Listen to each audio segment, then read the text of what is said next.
रही मन देख बड़ेन को, लघु न दीजिए डारी। जहाँ काम आवे सुई, कहाँ करे तरवारी। नमस्कार दोस्तों, मैं अविनाश दास रेशनल कबीर यूट्यूब चैनल में आप सबका हार्दिक स्वागत करता हूँ। साथियों, यदि इस चैनल को आप सब्सक्राइब नहीं किए हैं तो सब्सक्राइब ज़रूर करें, शेयर करके अपने सभी मित्रों तक जन जन तक पहुँचाएँ, बेल आइकन को प्रेस करें, ऑल नोटिफिकेशन ऑन करें, कमेंट ज़रूर लिखें दोस्तों और लाइक भी करें। मैंने एक छोटा सा दोहा बोला है, उसका अर्थ कर देता हूँ संक्षेप में, फिर मनुस्मृति के आज के प्रसंग पर चलते हैं। यहाँ पर रहीम का दोहा है। रहीम ने कहा, रहीमन देख बड़ेन को, लघु न दीजिए डार। जहाँ काम आवे सुई, कहाँ करे तलवार। किसी को गरीब जानकर, किसी छोटे जानकर, बड़े आदमी से संपर्क होते ही उससे ज़्यादातर लोग अपना रिश्ता तोड़ देते हैं कि चलो भाई, बड़े आदमी काम आएगा, छोटा आदमी काम क्या आएगा, इसकी औकात कितनी है। तो रहीम जी कहते हैं कि जहाँ पर सुई की ज़रूरत है ना, वहाँ तलवार काम नहीं करेगा। इसलिए तलवार की जगह तलवार है, सुई की जगह सुई है। छोटे को भी अवहेलना मत करो, उसकी जो है उसका भी महत्व है, उसके महत्व को समझो। ऐसा कवि ने इस कविता के माध्यम से कहा। साथियों, अभी हम मनुस्मृति पर स्ट्रीम कर रहे हैं। जो साथी पिछला स्ट्रीम न देखे हों, पिछला स्ट्रीम भी देखें। अभी जो है कर्ज देने लेने के कानून पर जो है प्रसंग चल रहा है। आज भी कर्ज ही के संदर्भ में है। कैसे कर्ज लिया जाए, कैसे कर्ज दिया जाए, उसके लिए राजा कैसे अनुशासन करे कर्ज देने वालों लेने वालों को। एक तरह की बैंकिंग है, तो इसको भी समझना जरूरी है दोस्तों। जो पिछला स्ट्रीम न देखे हों जरूर देखें और अगला भी देखें, ताकि मनुस्मृति को हम ठीक से समझ सकें। कल हमने देखा था कि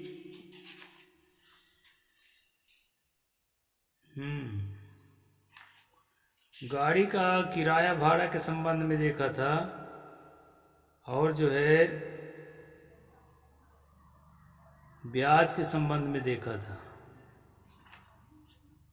ठीक उसी तरह से है दोस्तों आज का भी प्रसंग, इसको भी देखते हैं। अनादेयम नाद दीतम परिच्छिणेपो पार्थिवा, न चादेयम समृद्धोपि सूक्ष्मप्यर्थ सज्जेत।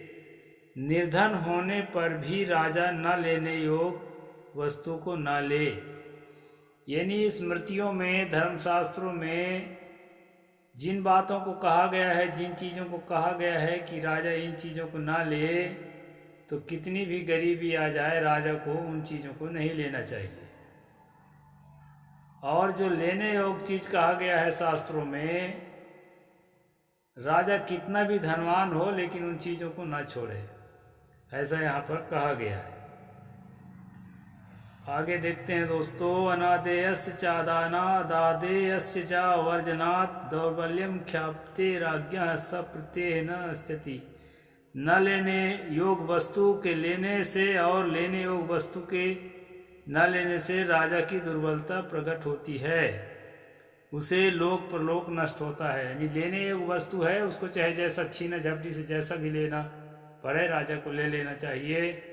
और न लेने वस्तु को दबाव डालने पर भी नहीं लेना चाहिए।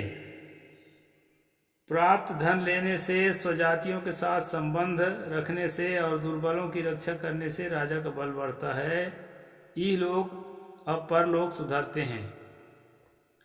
इसलिए यम के सदृश राजा का अपना प्रिय अप्रिय त्याग कर जित क्रोध और जित इंद्रिय होकर यम के समान वृत्ति से रहना चाहिए। जैसे यमराज का वर्णन पुराणों में है, यमराज के गुणों का वर्णन है, यमराज के कर्तव्यों का वर्णन है, उसी प्रकार राजा को रहना चाहिए, ऐसा यहाँ मनु जी कह रहे हैं। जो राजा मोहांध होकर और अधर्म पूर्वक कार्य करता है, उस दुरात्मा को शत्रुगण ठीक शीघ्र ही अपने बस में कर लेते हैं। यानी इसका सीधा सा पाठ अर्थ ये है दोस्तों कि जो धर्म शास्त्रों में राजा के लिए कर्तव्य बताए गए हैं, सभी राजा जब उस कर्तव्य से चलते हैं, अब एक आध राजा अगर उस कर्तव्य को छोड़ना चाहता है, उसमें उसको त्रुटियां दिखती है, बुराइयां दिखती है, उसको बदलना चाहता है, तो दूसरे लोगों का सहारा उसको नहीं मिलता, बल्कि दुश्मन खड़े हो जाते हैं, इसलिए उसको परेशानी आती है। ये इसका मतलब है। काम क्रोध तो संयम योर्थार धर्मेण पश्यति प्रजा सत्य मनवर्ते समुद्रमति सिंधवा। जैसे नदियां जो है समुद्र के पीछे रहती हैं, नहीं समुद्र की ओर ही जाती हैं, उसी प्रकार जो काम क्रोध को जीत करके और धर्म के अनुसार जो चलता है जो राजा, यानी जो धर्म मनु ने बताया या दूसरे स्मृतिकारों ने बताया उसके अनुसार चलता है, तो उसको जो है दूसरे लोग समर्थन देते हैं। ये संसार का नियम है दोस्तों। जो चीज़ें चल जाती है, जो चीज़ें जो है प्रचलित हो जाती है, उनका समर्थन करने वाला हमेशा भीड़ में जीता है। और यदि वो कुछ नया सोचता है, कुछ रिफॉर्मिंग की ओर जो है अपना मन लगाता है, तो उसके जो है साथी घट जाते हैं, उसके जो है फॉलोअर्स कम हो जाते हैं, उसके सुनने वाला, उसका सहयोग करने वाला सब कुछ कम हो जाते हैं। ऐसा है। चाहे बात रूढ़ परंपरा की बात चाहे जितनी बुरी हो, लेकिन यदि आप उसको स्वीकार करके चलते हैं तो आपको बहुत लोग साथ देने वाले मिलेंगे। और रूढ़ परंपरा की बातें अगर जितनी भी बुरी हो, उसको अगर आप इनकार करने की कोशिश किया, सती प्रथा खत्म करने के समय में देखे कि विलियम बेंटिक ने जब योजना चलाई तो राजा राम मोहन राय आगे आए और लोगों ने उनका विरोध किया, जबकि वो गलत के खिलाफ थे, लेकिन उसका विरोध जो है लोगों ने किया, क्योंकि लोगों में उतनी जागृति और समझ नहीं होती है, आज भी नहीं है। अच्छाई का ही लोग विरोध करते हैं, क्योंकि वो अच्छाई के काम करने वाला आदमी परंपरा से थोड़ा सा हट के चलता है। इस प्रकार से दोस्तों यहाँ बताया गया है, जो ऋणी अपनी इच्छा से अपने ऐसे महाजन का राजा से शिकायत कर दे जो वास्तव में ऋण वसूल कर रहा हो, तो राजा ऋण का चौथा भाग उसके ऊपर दंड करके महाजन का कर्ज दिला दे। हम पहले ऋण के बारे में 5% तक जो है हर जातियों का अलग अलग बताया गया है कि ब्राह्मण से 2% लो, क्षत्रिय से 3% लो, वैश्य से 4% लो और शूद्र से 5% महीने का ब्याज लेना चाहिए। अगर इस बताया गए नियम के हिसाब से ही महाजन ऋण का ब्याज ले रहा है, इसके बाद भी अगर शिकायत किया जाता है ऋणी के द्वारा, तो राजा के लिए निर्देश है कि वो ऋणी को जितना धन के संबंध में मतलब वो झगड़ा है, विवाद है, उसके चौथाई हिस्सा के बराबर उससे जुर्माना लगाए ऋणी को, और फिर उसका ऋण जो है वापस लौटाने का प्रबंध कर दे। कर्मणापि समं कुर्याद् निकाय धार्मिकणः समोवात्कृष्ट जातिस्तु दद्याच्छान्तु तस्सनय। यदि कर्जदार महाजन का सजाति या नीच जाति का हो तो उसका काम करके भी ऋण चुका दे। यदि उत्तम जाति का हो तो वह अपने से हीन जाति के महाजन की सेवा न करके थोड़ा थोड़ा ऋण चुका दे। यहाँ एक विचित्र बात बताई है दोस्तों, हम जिससे कर्ज लिए हैं वो अगर हमसे ऊंची जाति का है और हम कर्ज नहीं चुका पा रहे हैं तो उसके यहाँ काम करके मजदूरी करके हम उसका कर्ज चुका दें। जैसा मैं अभी 2-3 दिन पहले आपको बताया था, एक घटना बताया था कि जिस समय 30 रुपये प्रतिदिन का तिहाड़ी मजदूरी चलता था, उस समय हमारे गांव में जो धन्ना सेठ लोग थे वो केवल 16 रुपया देते थे और 10-12 घंटा काम कराते थे, 8 घंटा भी नहीं कराते थे, कभी तो 12 घंटा से भी ऊपर हो जाता था।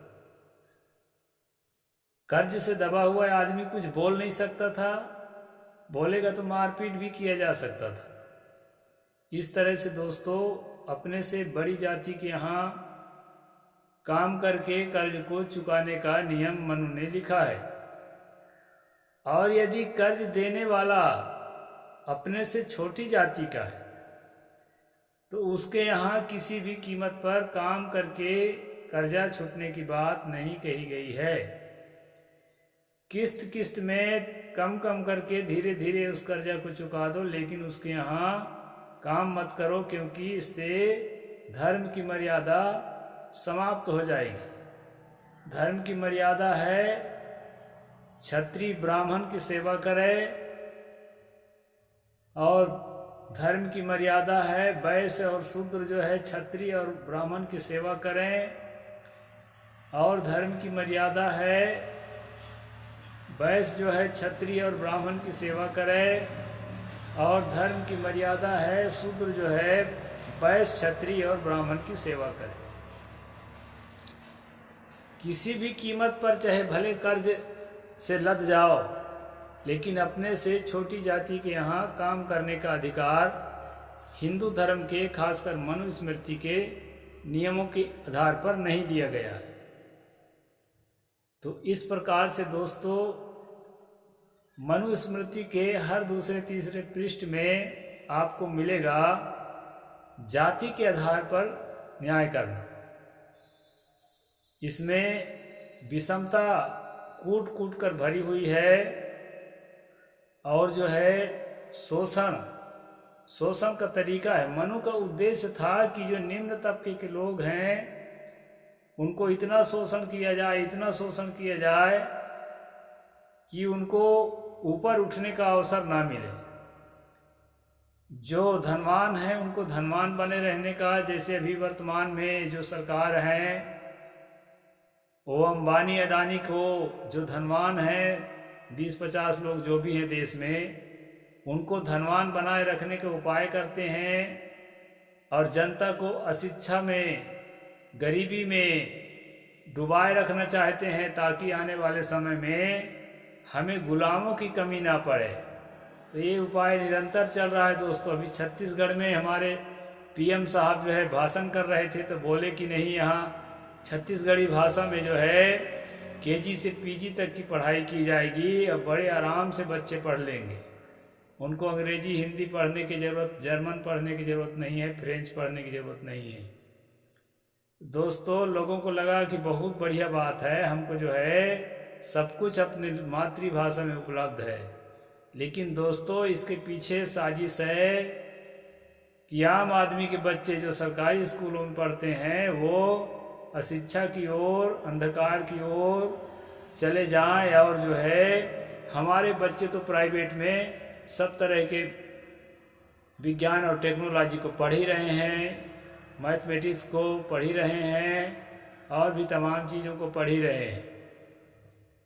इस प्रकार ये मनु की नीति है दोस्तों। इसको समझना बहुत ज़रूरी है जनता को, और जो इसको समझने के लिए तैयार नहीं है किसी भी कारणवश, वो अपने पैर में तो कुल्हाड़ी मार ही रहे हैं, आने वाली पीढ़ी के भी पैर में कुल्हाड़ी मार रहे हैं।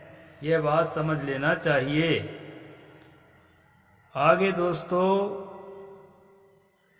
आगे जो है धरोहर रखने वालों के संबंध में है, जिसके बारे में मैं कल चर्चा करूँगा। यहाँ तक जो है कर्ज के संबंध में था, उसको मैंने आपको बता दिया। कल जो है धरोहर रखने वालों के संबंध में बात किया जाएगा। बोलिए संत सम्राट सतगुरु कबीर साहिब की जय। साहेब बंदगी, जय भीम, जय जोहार, जय भारत।